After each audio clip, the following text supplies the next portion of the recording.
গায়ের জুড়ে দেশ চালানোর দিন শেষ। এখন আর মানুষকে জোর করে বিরোধী দলীয় নেতাদেরকে জেল জুলুম দিয়ে দেশ চালাতে পারবেন না। এখন নতুন বাংলাদেশ, নতুন তরুণ সমাজরা তা করতে দিবে না। গত 12-13 মাসের আপনাদের যে ইমেজ, আর ওই ইমেজ থেকে যদি এখন ঘুরে দাঁড়াইতে চান, তাহলে আমি মনে করি আপনাদেরই বলা উচিত। কারণ আপনাদেরই তো 450 শহীদ হয়েছে, আপনাদের দলের লোক। আপনারা বলেন ওই 450 মায়ের বুকের হাহাকার কি আপনাদের কানে পৌঁছায় না?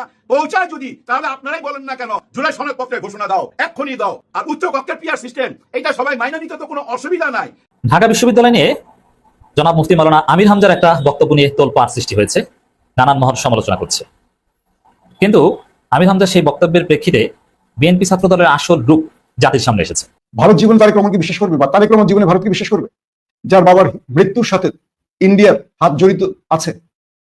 এরশাদকে পরবর্তী এই ভারতী বাংলাদেশে 8-9 বছরের জন্য ইস্টাবলিশ করে গেছে, একদিনের জন্য ইন্ডিয়া তাকে টাফ টাইম দেয়নি। পৃথিবী উল্টে গেল, জিয়া পরিবার ভারতের পক্ষের হবে হবে না।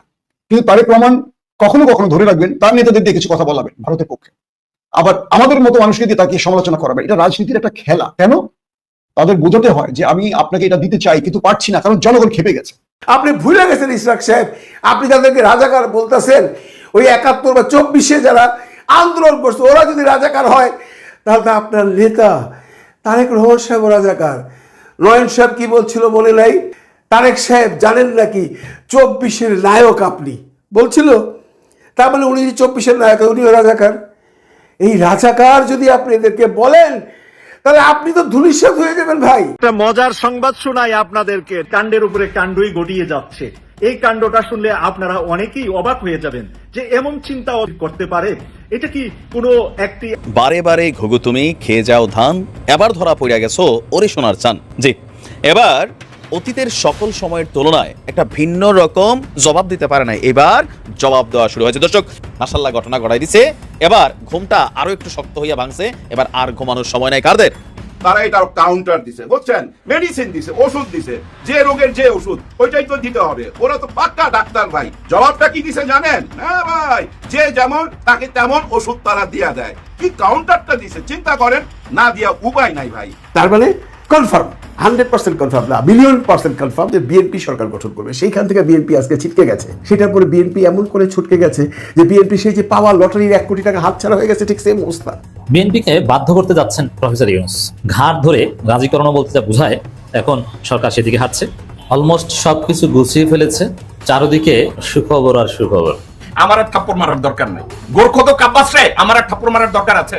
গোরখত কাব্বাস বলছে ঢাকা ইউনিভার্সিটিতে এই মুহূর্তে নাকি ছাত্রলীগের 9,000-10,000 ভোট আছে। আপনারা বুঝছেন, গোরখত কাব্বাসের মতো লোক কোন স্ট্যাটিস্টিক্স বুঝে না, কোনো লেখাপড়া জানে না, রাজনৈতিক কোনো দর্শন নাই, তার ভিতরে কোনো দেশপ্রেম নাই। তার ভিতরে একটা জিনিস আছে, সান্দাব আছে। গোরখত কাব্বাস একটা জিনিসই জানে, শুধু সান্দা। সাবেক স্বরাষ্ট্রমন্ত্রী লুৎফুজ্জামান বাবর, তিনি 17 বছর পরে স্বরাষ্ট্র মন্ত্রণালয়ে গিয়েছেন এবং গিয়েই তিনি বোমা ফাটিয়েছেন। কিভাবে? লুৎফুজ্জামান বাবর সাহেবের যে দাবি, এটা স্বরাষ্ট্র মন্ত্রণালয় খুব সিরিয়াসলি নেবেন। আসসালামু আলাইকুম প্রিয় দর্শক শ্রোতা, নতুন একটা ভিডিওতে জানাই সবাইকে স্বাগতম। ইতিমধ্যে একটি নতুন তথ্য পাওয়া গেছে, যেখানে শোনা যায় ডক্টর মোহাম্মদ ইউনূস এখনো 5 বছর পর্যন্ত বাংলাদেশকে পরিচালনা করবেন। বর্তমান 5 বছরের জন্য তিনি বাংলাদেশের প্রধানমন্ত্রী। শেখ হাসিনা বাংলাদেশ থেকে চলে যাওয়ার পর বাংলাদেশের অবস্থা খুবই ভয়াবহ ছিল। সেই খারাপ অবস্থাকে পরিবর্তন করেছেন ডক্টর মোহাম্মদ ইউনূস। তিনি বাংলাদেশকে এমন ভাবে পরিবর্তন করেছেন যেন বাংলাদেশের মানুষ এখন সুন্দরভাবে জীবনযাপন করতে পারছে। তিনি বাংলাদেশের মানুষকে কথা দিয়েছিলেন তিনি দূর করবেন গরিব দুঃখীদের কষ্ট। তিনি তার কাজের মাধ্যমে তা করে দেখিয়েছেন। তিনি বাংলাদেশকে আরো উন্নয়নশীল দেশে পরিণত করেছেন, ঠিক যেমন তা চেয়েছিল বাংলাদেশের মানুষ। এমনকি তার মাধ্যমে পরিবর্তন হয়েছে গ্রামীণ ব্যবস্থা। বর্তমান গ্রামের নারীরা যেন নিজের ব্যবসা শুরু করতে পারে এমন ব্যবস্থাই করে দিয়েছেন তিনি। বাংলাদেশের তরুণদের উদ্যোক্তা হওয়ার ব্যবস্থা করে দিয়েছেন। তার কাজ বাংলাদেশের উন্নয়নশীল এক নতুন দুনিয়ার পরিচয় দিয়েছে। বাংলাদেশ উন্নয়নের জন্য যা ঘাটতি ছিল তিনি তা পূরণ করে দিয়েছেন। ডক্টর মোহাম্মদ ইউনূসের কারণে বাংলাদেশ আজ বিশ্বে মাথা উঁচু করে দাঁড়িয়েছে। আবার তাই বর্তমান বাংলাদেশের মানুষও এমন নেতাকে আর হারাতে চায় না। শেখ হাসিনা বাংলাদেশের এমন অবস্থা করেছিল যার কারণে বাংলাদেশের মানুষ নিরাপদভাবে চলাচল করতে পারছিল না, কোনো নিরাপত্তাই ছিল না বাংলাদেশের মানুষের। এই সকল কিছুকে পরিবর্তন করেছেন ডক্টর মোহাম্মদ ইউনূস। ডক্টর মোহাম্মদ ইউনূস বাংলাদেশকে এমন ভাবে পরিবর্তন করেছেন যা বাংলার মানুষের আশা ছিল। দেশের মানুষও চাইতো এমন একটি উন্নয়নশীল দেশ। বর্তমান মিডিয়ার সকল তথ্যতে বোঝা যায় তিনি এখনো 5 বছর পর্যন্ত বাংলাদেশকে পরিচালনা করবেন। এই 5 বছর তিনিই থাকবেন বাংলাদেশের প্রধানমন্ত্রী। আজ এই তথ্যের মাধ্যমে শেষ করছি। আপনি যদি আমাদের চ্যানেলের নতুন হয়ে থাকেন অবশ্যই চ্যানেলটি সাবস্ক্রাইব করে দিবেন এবং নিত্যদিনের সকল ভিডিও পেতে পাশে থাকা বেল আইকনটি ক্লিক করে দিবেন। ধন্যবাদ।